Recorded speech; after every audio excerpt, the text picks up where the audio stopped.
हिवाळ्याचे दिवस आहेत. हिवाळ्याच्या दिवसामध्ये अतिशय पौष्टिक म्हणलं तर हे डिंकाचे लाडू आहेत.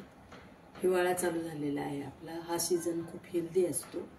सगळ्यात जास्त पौष्टिक जर काही खाल्ले असेल किंवा हिवाळ्यामध्ये कुठली गोष्ट पौष्टिक खाल्ली तर फार आवश्यक आहे. तर हे डिंकाचे लाडू आपल्याला शरीराला अतिशय पौष्टिक आणि कमरेला खूप छान आहे. कंबर हाडांना मजबूती अशा प्रकारे. तर हे डिंकाचे लाडू आवश्यक आपण हिवाळ्यामध्ये खावे. तर त्यासाठी लागणारं साहित्य आपण घेतलेलं आहे. अर्धा किलो आपण खोबरं घेतलेलं आहे डिंकाच्या लाडूसाठी. अर्धा किलो खारीक घेतलेली आहे आपण. अर्धा किलो काजू घेतलेले आहेत बारीक करून थोडेसे आपण. आणि बदाम पाव किलो घेतलेले आहेत. 300 ग्राम डिंक घेतलेला आहे. 1.5 किलो आपण गूळ घेतलेला आहे. अजून आपल्याला थोडासा लागेल गूळ लागला तर एवढा खिसून घ्यायचा आहे आपल्याला. 200 ग्राम आपण 300 ग्राम आपण डिंक घेतलेला आहे सांगितलं तुम्हाला. 200 ग्राम आपण हे बेदाणे हे घेतलेले आहेत. पिस्ता घेतलेला आहे, याचे तुकडे करून घेतलेले आहेत. आणि हे आपण बिब्याचे फुलं आपण ज्याला म्हणतो गोडंबी, तर ही गोडंबी आपण 100 ग्राम घेतलेली आहे. आणि हे तूप आपल्याला आपण हे 1 किलो तूप घेतलेलं आहे. 1 किलोला थोडंसं कमी आहे आपलं. तर हे तूप आपण तळण्यासाठी आणि लाडूसाठी घेतलेलं आहे. तर याच्यातलं आपण थोडं वापरणार आहोत. तर आपल्याला डिंकाचे लाडूची रेसिपी आपल्याला आता करायची आहे. खूप साधी आणि सोपी आहे मैत्रिणींनो. तर आपण ती पुढची रेसिपी करून घेऊ. आपण गूळ तो खिसून घेतलाय. हा 1.5 किलो गूळ आहे. आणि हे सामान जे आहे आपण डिंक जे घेतलेला होता तुम्हाला मी सांगितलं, तर ते डिंक आपण थोडासा कच्चा घेऊन ह्या मिक्सरमधून काढलाय. बारीक खालचं जे बारीक बारीक पुडा निघती ती आपण ह्याची मिक्सरमधून बारीक कच्चच टाकणार आहोत आपण एवढे. आणि हे हा जो राहिलेला डिंक त्याच्यातला आहे हा तळून टाकणार आहोत आपण.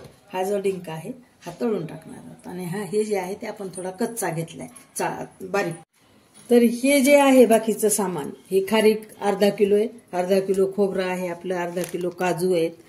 पाव किलो आपलं आपण ही पिस्ता घेतलेला आहे. आणि पाव किलोच्या निम्मा आपण ही गोडंबी ह्याची घेतलेली आहे, बिबाची गोडंबी म्हणजेच ही घेतलेली आहे आपण 100 ग्राम. आणि हे पाव किलो बदाम घेतलेले आहेत. हे सगळं मिळून हे जे साहित्य आहे ते हे झालं 2 किलो. त्याला गूळ आपण 1.5 किलो घेतलाय. बघू कमी लागला तर आपण ह्याच्यातला थोडा शिल्लक ठेवणार आहोत. अजून लागला तर बघू थोडा घेणार आहोत.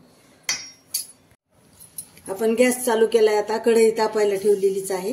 ही खसखस घेतली एवढी आपण. या वाटीने अर्धी वाटी खसखस घेतली. ती भाजून टाकूयात आपण. त्याला थोडं तूप टाकूयात आपण. तूप टाकून भाजायचं थोडस छान तुपामध्ये.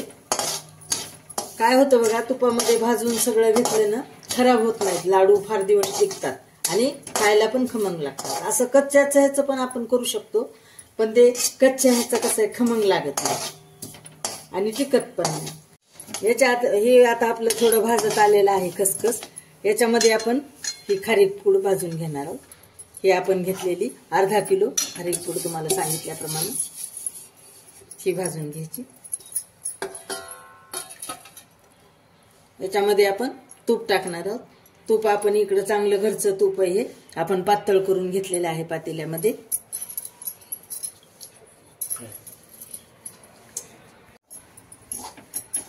आपण खारीक पूड आता त्या खसखशीमध्येच आपण खारीक टाकली. छान भाजून निघते दोन्ही. आणि आपली खारीक पूड आपण रेडीमेड आणलेली, त्यामुळे त्याला मिक्सरमधून काढण्याची गरज नाही.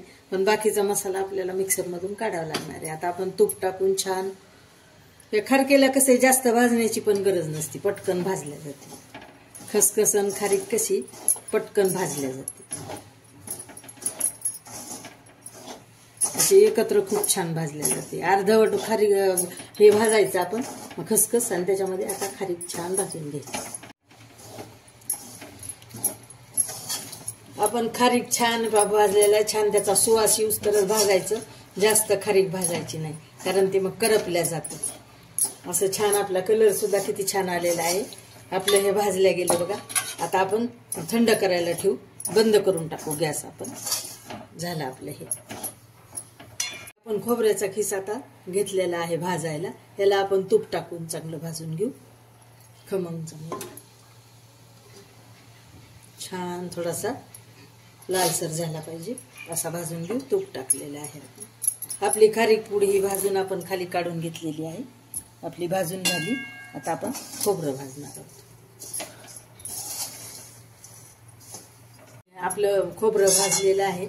छान तांबूस कलर आलाय आपला तांबूस छान. आपल्याला हे काढून घ्यायचं आहे. आता छान भाजलेलं आहे आणि अप्रतिम असा सुवास सुटलेला आहे याचा. खूप छान भाजलेलं आहे. आपण थंड करायला ठेवू. गॅस बंद करू. आता थंड करायला ठेवू. हे आता छान लाल भाजून झाले. हे मिक्सरमधून काढूत आपण. हे खोबरं थंड करायला ठेवले. मिक्सरमधून काढून आपण याच्यामध्ये मिक्स करणार आहोत. आता आपण हे बदाम भाजून घेऊ. या बदामला आपण असं तूप टाकून घेऊ. छान छान भाजून घेऊ आपण. आणि हे आपण खरकाची पूड या डिंकामध्ये टाकली. आपण जे डिंक घेतलेला होता ना, हे करून कच्चा डिंक जे आपण घेतलेला होता ना आधी, त्याच्यामध्ये ही खारीची पूड मिसळून टाकली आणि खसखस मिसळून टाकली. आता याच्यामध्ये सगळं बारीक करून आपल्याला बरोबर मिक्स करायचं आहे. बदाम आपल्याला हे भाजून घेऊ. आपण पिस्ता काढून घेऊ. पिस्ता आपला झालाय. पिस्ता पटकन होतो. वेळ लागत नाही पिस्त्याला.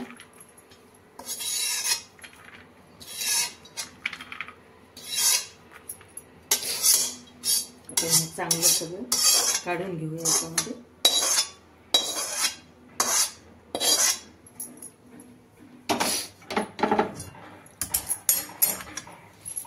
आपण यामध्ये हे बिब्याच्या फुल्या म्हणजेच बी म्हणजेच गोडंबी म्हणायचं त्याला. हे गोडंबी थोडी करून घेऊ. थोडं तूप टाकूयात आपण. तुपामध्ये भाजून घेऊ. थोडं थोडं तूप टाकून भाजून घेऊ.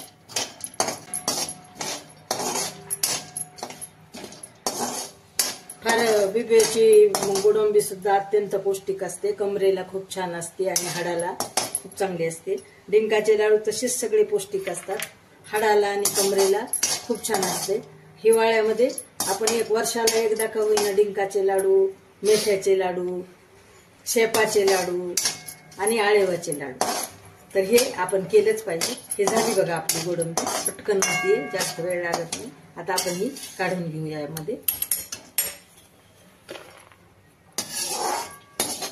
आपण काढून घेऊ. तळून झाले हे.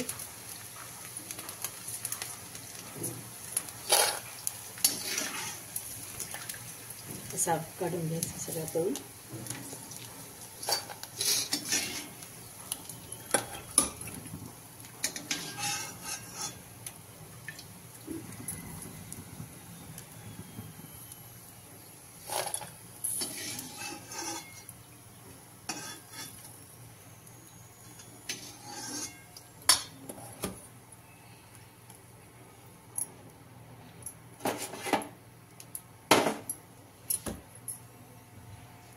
हे आपले काजू भाजून झाले आहे. चांगले तळून चांगलं तूप टाकून आपण चांगले भाजलेले आहे. तुपामध्ये छान तळून घेतलेले आहे.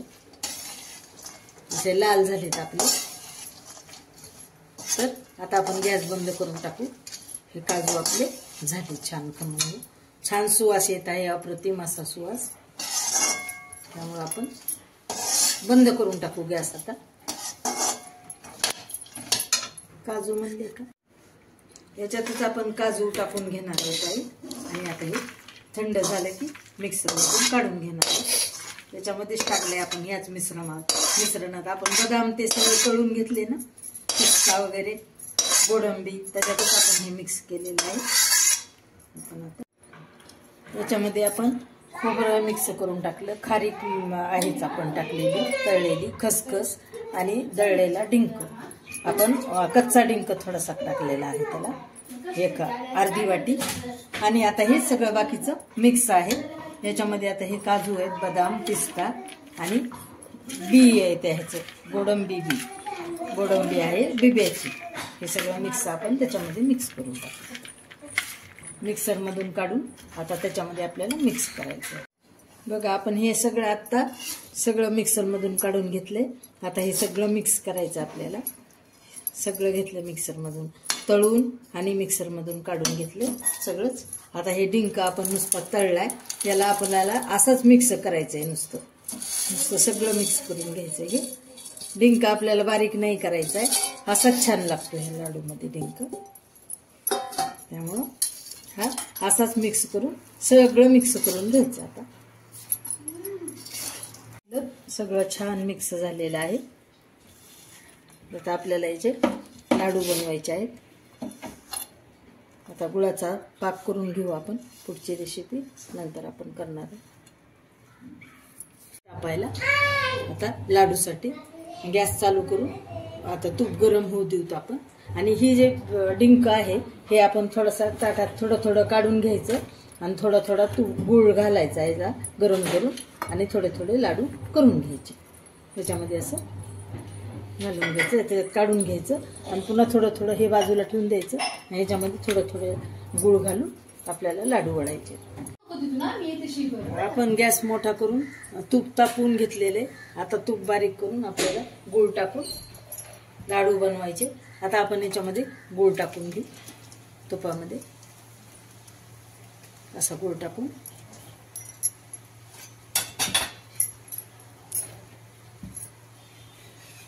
असं टाकून घेऊ आणि हलवून घेऊ छान.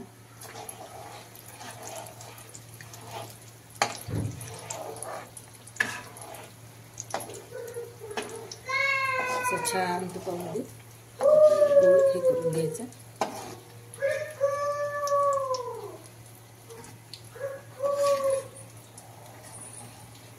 आणि असा वर गुळ आल्यावरच आपल्याला घ्यायचा आहे सगळा असा वरचा काढून. म्हणजे ते झालं आपल्याला लाडूसाठी तयार असं म्हणायचं. हे असं वर पोहायला गुळ आला का नाही पोहून, तर हे असं काढून घ्यायचं आपल्याला. या लाडूमध्ये असं ओतून घ्यायचं. असं छान गुळ सगळा काढून घ्यायचा. नितळून आपला गॅस मंदच आहे, मंद आचेवरच करायचं आहे आपल्याला.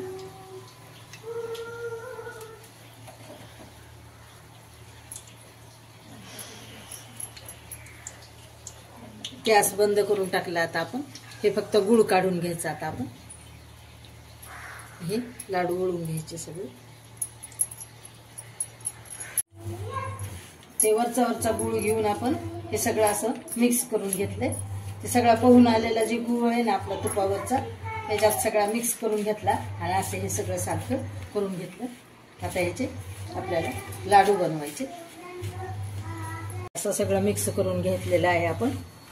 गरम पाक असतो चमच्याने घ्यायचा आणि पुन्हा थोडा थंड झाला की असं हाताने घेऊन हे असे आपल्याला लाडू वळायचे एक एक करून. असाच तुपामध्ये गुळ गरम करून घ्यायचा. वर असा पाहून आला गुळ की ह्याच्यावर काढून घ्यायचं आणि अशा प्रकारचे हे लाडू करून घ्यायचे. असेच वर लाडू छान होतात. असे गरम गरम आहे तोपर्यंत करायचं आपण लाडू.